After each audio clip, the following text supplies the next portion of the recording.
तर नमस्कार शेतकरी मित्रांनो, आता आपण लसणाचे भाव महाराष्ट्रात किती आहे याविषयी संपूर्ण माहिती बघणार आहोत।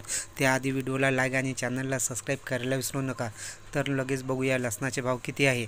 अकलूजमध्ये 10,000 तर 13,000पर्यंत, अकोल्यामध्ये 7,000पासून तर 13,500-13,000पर्यंत, चंद्रपूर गंजवडमध्ये 7,000पासून 12,000पर्यंत, श्रीरामपूरमध्ये 6,000पासून तर 7,000पर्यंत लसणाचे भाव आहे।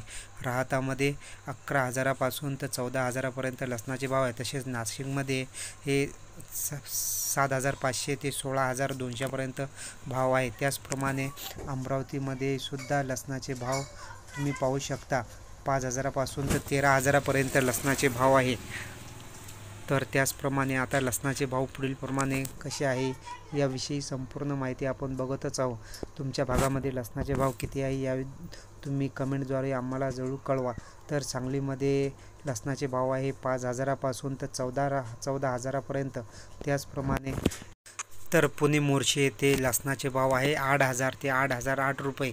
त्याचप्रमाणे नागपूर येथे लसणाचे भाव आहे 1,000 ते 11,000पर्यंत।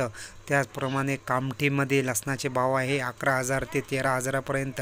तर तुमच्या भागामध्ये किती लसणाचे भाव आहे ते आम्हाला कमेंटद्वारे जरूर कळवा। त्याचप्रमाणे तुम्ही बघू शकता की महाराष्ट्रामध्ये कोणत्या भागामध्ये किती भाव आहे याविषयी संपूर्ण माहिती आपण देत असतो। तर सर्व शेतकऱ्यांपर्यंत लसणाचे भावाविषयी संपूर्ण माहिती आता आपण येथे दिलेली आहे आणि हा व्हिडिओ सर्व शेतकऱ्यांपर्यंत पोहोचवा, जेणेकरून त्यांनासुद्धा भावाविषयी संपूर्ण महाराष्ट्रातील बाजारभावाविषयी माहिती मिळेल। आणि व्हिडिओ आवडला तर व्हिडिओला लाईक आणि चॅनलला सबस्क्राईब करायला विसरू नका। धन्यवाद।